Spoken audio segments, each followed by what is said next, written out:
Hey everybody, this is Derek for the Grumpy Guy Show, talking about episode number 101, Meet the Limit, recorded on Monday, July 10th, 2023. Tonight we talk about all kinds of limits, with a special guest. Very, very interesting conversation. Please join us for it. Good evening everybody, welcome to the Grumpy Guy Show. I'm Derek McAllister. I'm Ryan McAllister. And the second time this has happened, we've got maybe it's more than that, but I don't know. We've got a guest returning for a second show in a row. It's Justin. He's back again. Hello. Hello. So, the reason, I'm not sure that we actually stated it on the last episode, but the reason Justin's back is because he had added a topic, and we didn't get to it because of the time limits set by Google. Yay! Which I'm gonna, this was an addition right at the top of the show here as we were getting ready to start up, but I'm gonna throw it in right now as our first topic. So, Google has these little things, they call them apps, that you can install stuff, such as Google Meet. So last week, I used that little app to start the meeting instead of opening it up on a web browser and, all that stuff. And it said that there was a 1 hour time limit. Well, and that's part of the reason that we cut it a little short last week. But this week, I started it up through the browser knowing that we were going to have a guest. And, funny thing is, I haven't gotten that time limit warning. What the hell? So I only get a time limit if I'm using their stupid little app? I mean, that's weird. That's beyond weird. That's just stupid. It's not like it takes anything. It's not worth getting the app then. Well, the sad thing is, it's not even really an app. It's just like a shortcut? It's a little bit more than a shortcut. It's a progressive web app is what I believe they call it. Basically, it's an application they write once, and it runs within a web browser. So it can only run within Chrome or probably anything that's based on Chrome.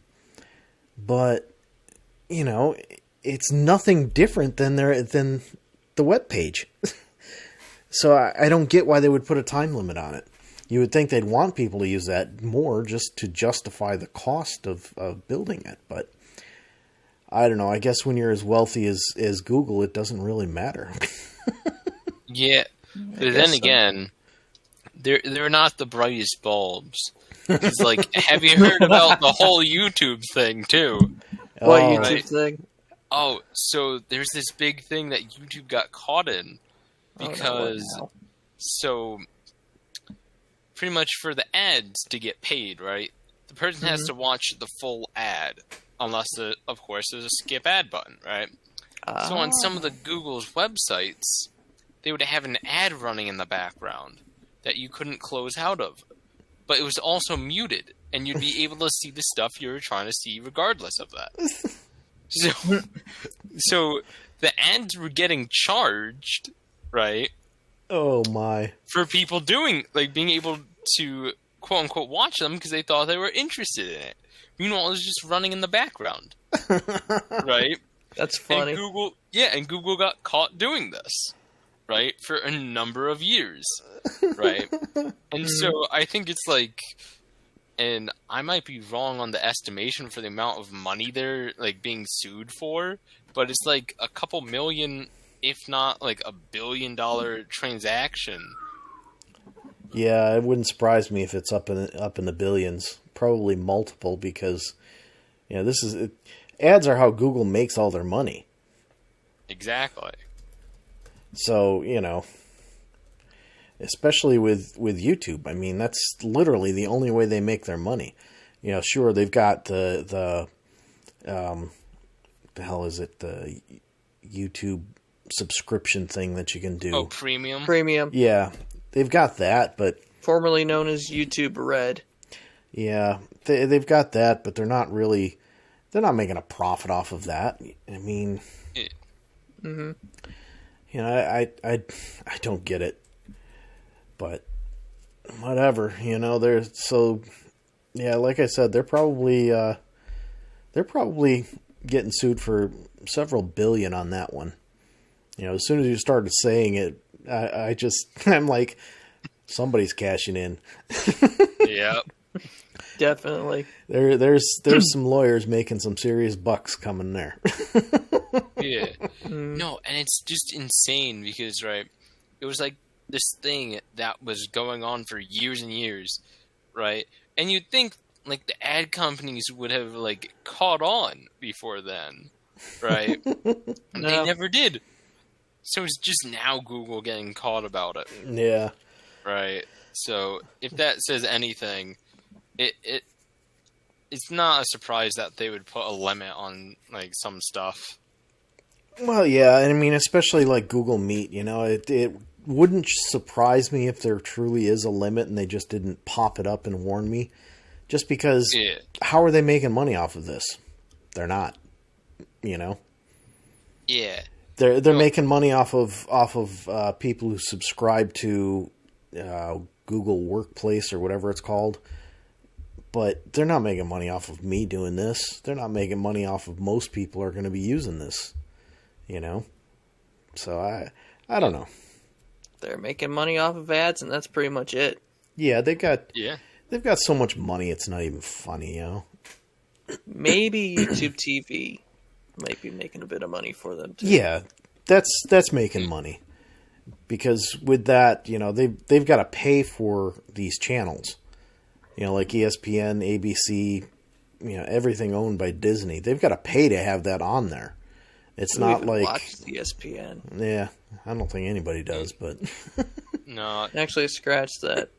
I just remembered Formula One broadcasts are on ESPN here in the States, so that's a reason for people to watch. Yeah, but the number. Other than that, it's the NBA and nothing else. The number of viewers for ESPN has just been falling for the last 10 years. You know, they don't even talk about football on ESPN anymore. It's just NBA and nothing else. and it's just wild because of the fact that, right, if you think about it, back in, like, the early years before YouTube and stuff, people would love watching that, right? Exactly. So, it's just like... Because they talk about every sport. Exactly. They talked about every sport, right? So, where are they going to go next with it? You know? Mm-hmm. Yeah, and a big part of the problem is, you know, your generation just doesn't watch television. Like, you know, I mean, even my generation, there's, you know, we didn't watch it nearly as much as my parents' generation, but that's because it wasn't something new and novel. I mean, you know, my dad loved sci-fi to no end because that's what was on television when he was growing up. You know, it was brand new medium, and you know, Star Trek was something fascinating to him but you look at it and the original Star Trek, you look at it, you're like, oh my God.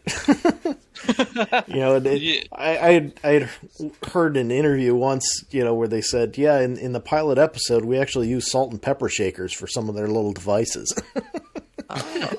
You know, but there isn't that, like, for my generation and especially for yours, there's nothing to draw you in because television has always been in your life. You know, it was always in my life. So with me, you know, it's not so much entertainment anymore as it is learning. And, you know, you guys get your entertainment and your learning from other sources. Usually, it just happens. YouTube. Yeah. Yeah, and I mean, I know you guys aren't into like TikTok or anything like that, but you know, TikTok is huge. There is a ton of, you know, informative things on TikTok because anybody can start a TikTok channel or whatever it's called. And what's even better is that TikTok videos are short, so you get a ton of information in a short amount of time. Yeah, heck, was it the Washington Post actually has one, I know. Because they have one on YouTube and TikTok. That's not all that surprising. Yeah. I mean, I think a lot of major publications at least have YouTube, if not TikTok. Yeah, they do because they know the only way to get the younger generation is to put it there. You know, if they spend the money to put it on something like ABC, let's say, they spend the money to do that, they're not going to get the return for it, because, you know, if it doesn't appeal to somebody my generation or older, we're not really going to, you know, nobody's going to watch it. If it's aimed at your generation is not going to go to ABC to watch it. You're going to go to YouTube, you know, maybe TikTok or something along those lines. You know, there's a couple other video sites out there that I don't know the names of off the top of my head, but that's generally where you guys are getting your content from. There's a lot of smaller name ones, but none of them can compete with YouTube or TikTok. Yeah. Yeah, and the fact that TikTok is actually growing still, it kind of shows, you know, they're really the only ones that are still growing. You know, there's me, I find it amazing that any site could compete with YouTube, any video sharing site, because and I think until TikTok, YouTube was basically the only game in town. Well, not really. There's smaller names. Well, yes, obviously. But what I mean is YouTube was the only one that people would actually care about. Yeah, the only one people went to. Vimeo or Dailymotion. Yeah, but TikTok went at it with a different approach. You know, YouTube was just where everybody could post everything.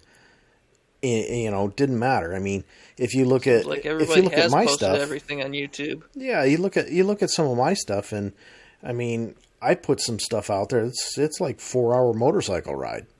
Anybody going to watch it? No. I'm putting it out there for me so that 20 years from now I remember this stuff. You know, but TikTok went a completely different approach from YouTube, and that's why they're being successful, because you can't put something out there that's, you know, a 4-hour motorcycle ride. You can put little tiny clips of it, and that's all you can do. You know, so it's different than YouTube, which is why it's survived and why it's growing. That's to get the people with the shorter attention spans. Yeah, but it also goes back to what we were saying earlier about generations, right? Yeah. And kind of what you grew up with, right? So, like, if you think about it from back in the day for, like, TV, right? People wanted to be, like, an actor. Then people wanted to be, right, the second started becoming more mainstream, a YouTuber. Mm-hmm. Now it's a TikToker. Yeah. Right? And it's just building up there. Yeah, I totally agree. I kind of wonder what's next. Exactly. And it goes the same for, like, for instance, movies, right? Like, people are theorizing that, like, movie theaters, they're, like, going to be a thing of the past, like, sooner or later. Right. Yeah, that's happening a lot because, you know, during the pandemic, streaming services kind of showed, hey, we don't need to go to the theater and spend $35 to sit and be entertained for half an hour, or, you know, all right, half an hour and a half, more like hour and a half to 2 hours. That's $35. Where instead of doing that, I can spend $10 a month watching Netflix, and I can watch it unlimited. You know? Exactly. So as long as Netflix has what you want to watch. Yeah, and then there's a lot of things come and go. There's a lot of people like us who, I mean, I'm a Prime member, and we get Prime Video as well, free with the membership. Yeah. So, you know, half the time if Netflix doesn't have it, Prime does. There's a good chance that Prime does. You know, and that's the thing. And there's other services. I mean, if you pay have for it, that's probably a Disney. That's probably owned by Disney, and it's strictly on Disney Plus and nowhere else. Yeah, and Disney Plus is something, you know, again, $10 a month, I think it is, or something like that. Yeah. You know, if you Plus, just about everybody's got their own streaming service now. Yeah, and that's the Paramount, problem. There's Peacock. There's Max. That's the problem that there is, you know, every company now has their own streaming service. And, of course, there's a charge with it. And we've talked about it before, Ryan. Subscription hell. Mm-hmm. You know, that's really what it comes down to. But, yeah, and the movies also are now just going straight to store. Yeah. as well. Yep. And, you know, some of that is because people are getting tired of all the CGI. You know, I mean, you look at it and you don't have actors anymore. You have voice actors. Why? Well, because everything's CGI. And by voice actors, you just mean Chris Pratt and no one else. Yep. At least that's what it feels like. Yeah, one of these days it's going to be Will Ferrell, voiced by Chris Pratt, right, having it directed by Steven Spielberg. If Steven Spielberg's even around that long to direct. True. He's getting up there. I don't even know when his last movie was. All right. Directed. So I think we kind of beat that one to death. Yep. So, Justin, what do you say we get on to your topic? What do you got? Yep. So, right, so a little background, right? I work kind of grocery store, right? They have like a little kind of kitchen restaurant type thing, right? And my thing is just the prices, right? So, like, for a sandwich, right, it's like, for a large, it's like, I think, $13 to $15, right? Whoa. Yeah, exactly, right? It's a whoa moment, because it's like, that's a lot of money, right? I mean, yeah, especially if you compare it to, like, fast food places like Subway. Exactly. Well, you're getting a much better sandwich than you get at Subway, though. Well, true, but quality for price, that's a debate to be had. Yeah, and just the fact that the other day someone walked in and was like, oh my gosh, $15 for a large? That's such a great price! And it's just like... At a great price. Exactly, it's like, sir, are you okay? Sir, what places have you been? Where have you been going to? Exactly. So it's like when you go to the gas station and you see it's like $3.50, right? Versus where you're at, where it's been like $4. Yeah, it's a great, like, less of a price, but still expensive. Right. Yeah, and that's the key. I mean, you don't know exactly where they're actually from. You know, and even going store to store when you're talking about a chain, you know, someplace that's in a heavily populated area like, I don't know, say Albany or something like that, it's going to be a lot more expensive than someplace outside of Syracuse. Yeah, no. It's Albany. Of course it's expensive. Yeah, you know, but I mean, even if you're talking Rochester, you know, downtown Rochester or Buffalo, I mean, the bigger cities, there's just a higher cost of living. It's just the way it is. You know, that's one of the major advantages that Syracuse has.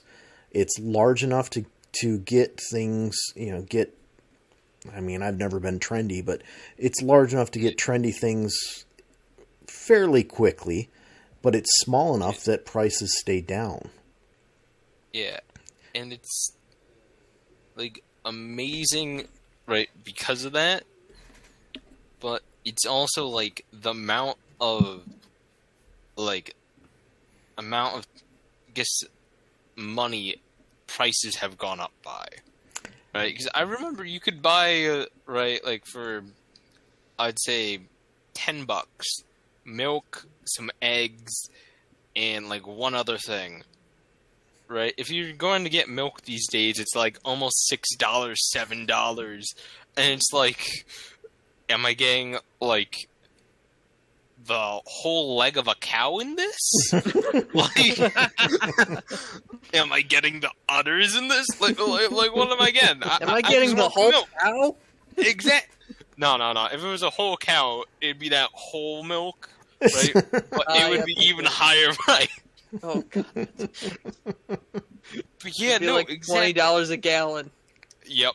No, but that's the thing, though, right? Probably where gas is going to be in 20 years. Oh, I don't even like want to 5 think years. about that. Oh no. But yeah, no, it's just wild to me for how much prices are going up by, right? Yeah, a lot of that has to do with the results of the pandemic. You know, they're having a hard time hiring people because we've mentioned it several times on the show.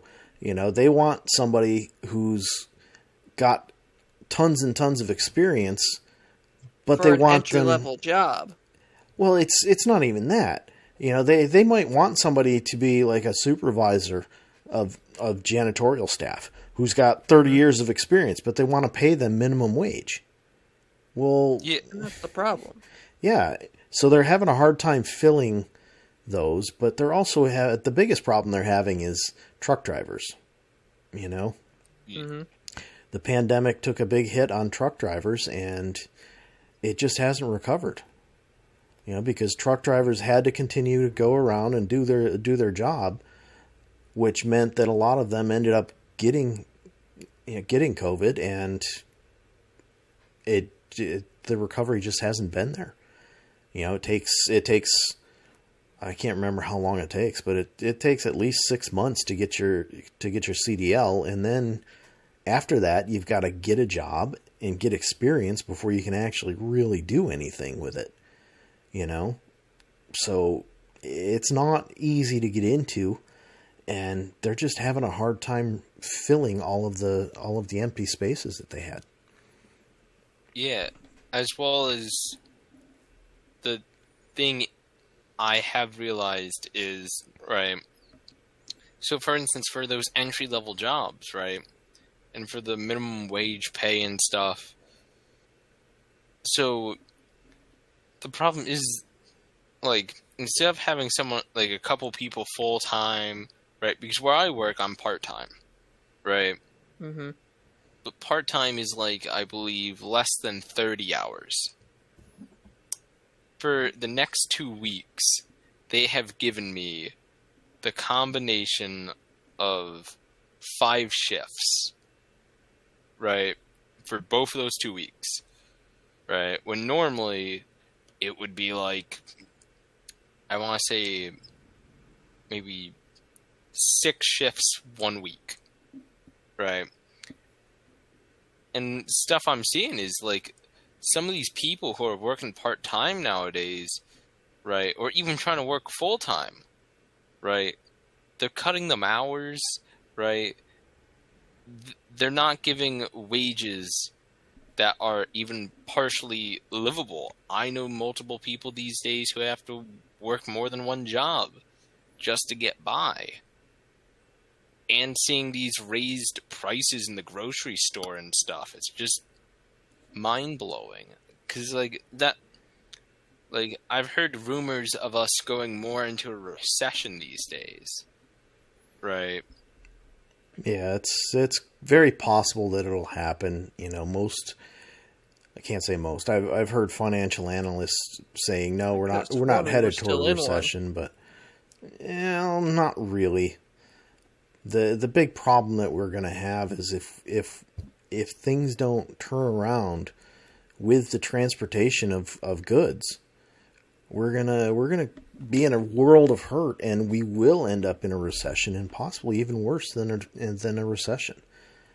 You know, Another depression, maybe? it's possible. You know, if we can't turn things around and fix things, that's completely possible. You know, and it's really I don't know exactly how to say it. I mean, they're trying to prevent it, but the bickering between parties isn't going to help. You know, until we get away from this two-party system, we're always going to be teetering on that. Especially when you look at the fact that these people, you know, once they've served, I don't know if they have to serve more than one term or what, but, you know, they get done and they get paid for life. You know, and even if they're not getting paid for life, they're getting benefits for life. You know, which is expensive. I mean, I've seen how much benefits cost for an individual. You know, such as either one of you, when you have a full-time job, which, by the way, the reason they're looking at having more part-time people is because then they don't have to offer benefits to them. But you take a full-time person, just a single person. In my company, I believe a single person pays $500 a month out of pocket for medical benefits. The company pays 2/3 of the cost, which means the company's paying $1,500 for a single person per month. Wow. Or no, the total is $1,500. I'm sorry, the company's paying $1,000. But still, that's $1,000, and you multiply that out. I mean, especially some of these larger companies, like the one that I'm in, we've got nearly 20,000 people in the United States. That's a lot of money, $20,000 every month, and that's only if everybody is single. That's not including families. I mean, again, they pay 2/3 of the cost. I'm paying for the family. It's a little over $1,000 a month. I mean, they're paying that. And most companies, once you're in the professional level, most companies will actually pay for life insurance to cover at least your salary. Quite often more than that, but they've got that expense as well, because if they don't do that, you're going to go someplace it's going to. So there's a lot to it, and a lot of people just don't think of it like that. But But that kind of leads right to the last topic that I want to get to this week. So, student debt relief. Oh, goody. Yeah, oh, goody. So here's the thing. Obviously, you've heard by now that the Supreme Court shot it down, said, nope, can't do it. Yep. Said that Don't the you president just love didn't the have... court? Well, you might. You got to think about this here before you go saying anything negative there. Okay? Depends on where you land politically. It shouldn't matter. Because here's the thing. There are so many people that are whining, oh, I've got $200,000 in debt for going to college and I can't afford it because I was expecting to get money from this. Well, first and foremost, why are you expecting to get money? Why are you planning to not have to pay this back? You should be planning to have to pay it back until you are told you do not have to pay it back. That's the first thing. Second thing, where do you think the government is getting that money?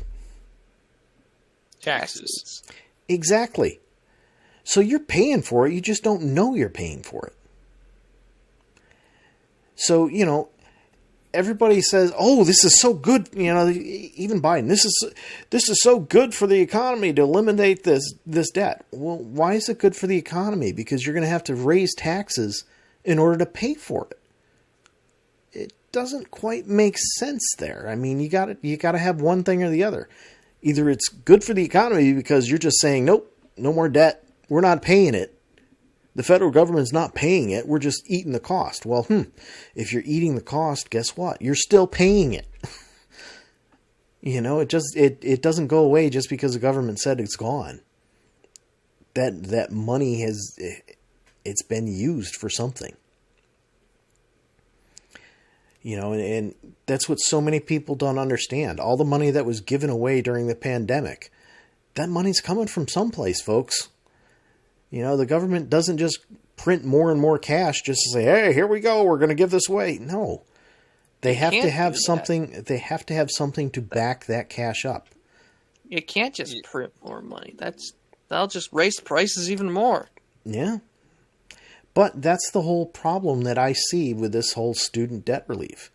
And there were people on the news whining about this. Oh, I can't believe that. Well, maybe you should believe it.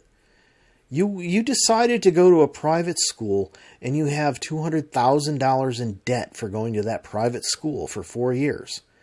You should have seen that coming. That's why you shouldn't have gone to a private school unless you knew you could afford it. Yeah, I mean, go ahead, Justin. You were going to say something. Yeah. So, right, this is making me think of this thing I saw online, right? And I was saying to my girlfriend, right, that if me and her ever settle down in the far future and decide to have kids, right? So this thing I saw was kind of this allowance thing to teach people how taxes work, right? Because in schools these days, like, we'll be taught it. Yeah, these days, we'll be taught it, but not all that much, right? And so how it would work is everyone puts in a certain amount into this jar. And then, here's a crazy thing, we vote on what it's used for, right? Want to buy a new microwave, a.k.a. Get, like, rid of people's student debt? Alright, that's where the taxes are getting put into then. You know what I mean? Yeah. And we aren't really being taught that type of process, you know? We're kind of just being like, alright guys, so we have this magical well that none of you are going to see that money comes out of. And we're going to give you it. Yeah. For free. Wait, for free? For free! With the little fingers tied behind the person's back. Yep. Yeah. Right. And then, was it later that day, man, I can't believe we're getting charged this amount on top of what we're already buying, you know? I can't believe they would do that to us. Man, they're just paying these people more. No. It's not just that. It's that you're agreeing without reading the fine print. Yeah. You know? Mm-hmm. Yep. And that's it, you know, and the whole tax issue that we have is part of the reason that I keep saying that sooner or later there's going to be some kind of revolution. There has to be. There's only so much more money that people can pull out of their pockets to be able to survive. I mean, I'm starting to think that at this point it's not just going to be a revolution. I think there's going to be a civil war before it. I mean, yeah, I think part of it, right, is the fact that, because mind you, I just visited family not long ago, and one thing they kept bringing up was socialism, right? And they better not be teaching that, right? And for me, who had a family policy class, since I'm a psychology student, right, I got to learn about a bunch of different type systems, right? So, like, socialism, communism, like, a bunch of different type stuff, right? Yeah. And the one problem is, for every economic system, you have to have the poor, like, the lower class, the middle class, the upper class. What you want is a thick middle class, right? Not too much poor, not too much high. The problem is that in our country, the middle class is shrinking. Exactly. And fast. Exactly. And so, at this point in time, it's because of that, right? And so if there's a civil war or a revolution, it's probably going to be more than one. Because a lot of people in our generation, right, like, and Ryan, you know I have a lot of books, but how many people do you know are out here reading books, watching a lot of information about just how this type systems, like, work, you know? Now, I don't think a lot of people are reading books like that. No, Exactly. A lot of people If are at getting all. their information from Facebook. Yeah, Which, Twitter.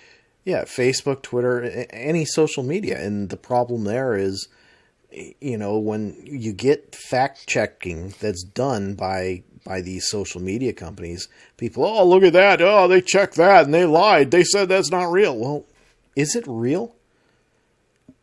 You know, I mean, there's memes going around that, you know, Abraham Lincoln said this on the internet. Well, no. You know, but there's people out there that see that and, oh, that's true. You know, I mean... Yeah, like the signed Xbox 360 by Abraham Lincoln. Yeah. You know, that's the problem is people Now get selling for only $100. Yeah, people get their information from the internet, and If it was real, that'd be insanely high. You know, and the problem is we don't have really good sources of news anymore. they're all extremely biased. You know, I mean, you look at most of the news stations out there, and they're so pro one direction or the other that you can't get accurate information. Some more than others. Yeah. Oh yeah, no, exactly. Heck, was it? For my own news these days, I have to literally go online to a foreign country to know about what's going on in our own country. Yeah. Yeah. Right. I personally trust the BBC as far as as far as the United States goes. Yeah, yeah, and it's really sad. You know, I've said before, and some people completely disagree with me. I don't ever go to the BBC. Some people disagree with me, but you know, I say you look back at news anchors from the 70s, like Walter Cronkite. He's rolling over in his grave at the fact that somebody like David Muir is considered an anchor. I mean, he's so biased towards the Democrats, it's not even funny. It comes out in his broadcasts every single time. You know, if you look at everything with ABC when Trump was in president, it was always about the negative stuff. It never talked about anything positive. And I've said before if that... you think ABC was negative, try watching CNN during that time. Yeah, but, you know, I've said before, the biggest issue that there is that, you know, you don't get that kind of unbiased coverage, and that's what the United States needs. We need unbiased coverage on stuff. You know, we don't want this crap with, you know, with David Muir pushing his love of Apple on us. I mean, seriously. Apple's only the most popular phone in the United States. You go outside the United States and most people don't want Apple because they can't afford it. Exactly. You know, and yet you watch all of these shows and that's all they're talking about. You know, oh, look at the lines for Apple. Well, yeah, there's lines for Samsung devices when they come out, but you don't cover that because, oh, well, it's Samsung. Pfft. Samsung's too expensive, too. Yeah. They're almost as bad as Apple. Yeah. But social media also, right, something I've learned from, journalism majors and, tech majors, I believe, I've learned, right, that something they actually saw is that social media these days, right, they'll put you with people who have the exact same opinion as you, which to an extent is good, right? Because then you feel a sense of community. Yeah. But it does push you to more extreme opinions. Exactly. I mean, I've been down that rabbit hole before. Yeah. And, Ryan, with videos I've seen, back in high school, I was starting to go a bit further to the right. And YouTube kept recommending me more extreme and extreme right opinions. Exactly. Thankfully, I'm out of that rabbit hole now. Yeah. Well, that's part of the issue is, you know, these social media companies, and you rightfully pointed YouTube out as a social media company, because it's become that more and more. But you know, they have these recommendation subsidiary engines of Google. Yeah. Yeah. They have these recommendation engines that, you know, just they don't tell you what the algorithm does. And there was a point in time when Facebook actually did an experiment on people without their knowledge.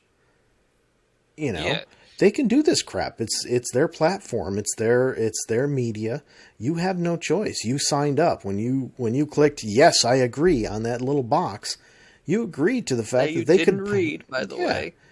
You're basically agreeing to the fact that they can do whatever the hell they feel like with you. Yeah, and right with all that, it's also the fact that we're also afraid to discuss and engage in the arguments, right? Well, the problem is people hide behind screens and they don't discuss. They argue. Yeah. Because, oh, you can't touch me. I'm behind a screen. You don't know where I live. Yeah. It's debatable whether they even argue. Yeah, well, I would say they argue not in the philosophical sense. Yeah, I know, true. Right? Philosophers, their definition of argument is the discussion of a topic between two different points. Two right? different points of view, yep. Exactly. Right? And in these days, it's That's kind pretty of much become a what screaming debate is. match. Exactly. Yeah. It's just become a screaming match of who's louder. Yeah, it's because nobody wants to sway their opinion. Everybody's right, and nobody's. That's why at this Nobody point I wants don't to even admit they're call wrong. political debates anymore. They're arguments. See, Yeah. I call them toddler tantrums. That's why I consider the presidential debates a professional sport. Yeah. Right? Like, it'd be nice if, like, we were taught more of the point of a conversation. You know what I mean? Mm-hmm. And it's sad that, right, I'm having to say this, because it should be just a learned skill in life over time. Right? Right. But Well, at this some point, of that's because parents, when they have disagreements, they, for a long time, they'd hide it from their children. yeah. So children never saw that stuff. And I mean, if you have disagreements, you have to discuss it, and you can't say, your kids need to see it. I mean, that's all there is to it. That's the only way they're going to be functioning adults. And of course, it also goes back to the whole participation trophy crap. Nobody wins. Everybody's a winner. Nobody loses. Well, you know what? You can't have that, because it's not gonna be like that in life, in real life. And I think that's part of the reason there's so many people that are depressed. I think it's part of the reason that we're having so many violent things. All of these shootings and everything. I think that's got a lot to do with it. People don't know how to. They don't know how to lose. Yeah. As well as the fact that I don't think they even know how to regulate and deal with the stress and the emotion of it. Yeah. Because of the fact that, like, let's say the parents sometimes do show the argument, right? They won't show the resolvement of it, right? And the participation trophies, right? They'll hand them out, right? And I will say, it is good for you to try. Because, right, if you never try, you never fail. But if you never fail, you never succeed. If you never fail, you never learn. Exactly. So, it is good for these people to never learn, you participate. never get anywhere. Yeah. And it's good that these people are trying it and they are participating, but they also need to acknowledge there are winners and there are losers. There are people that have pushed themselves to a point, right? And that's something to be at awe at and be like, all right, I need to get myself there. Oh, and it says your call ends in 15 minutes. Yep, there it is. Well, what do you know? I don't take back everything I said. I'm going to leave what I said there because, they should have told us this earlier. But, when they first started it up, they should have said, hey, by the way, you only get an hour. But Google's just being stupid. Yeah. Well, anyhow, folks, I hate to cut the conversation off here, but we'll have Justin on again sometime and hopefully have a good topic like this to get us going. But I'm sure you've heard the music going in the background, so good night. We'll see ya.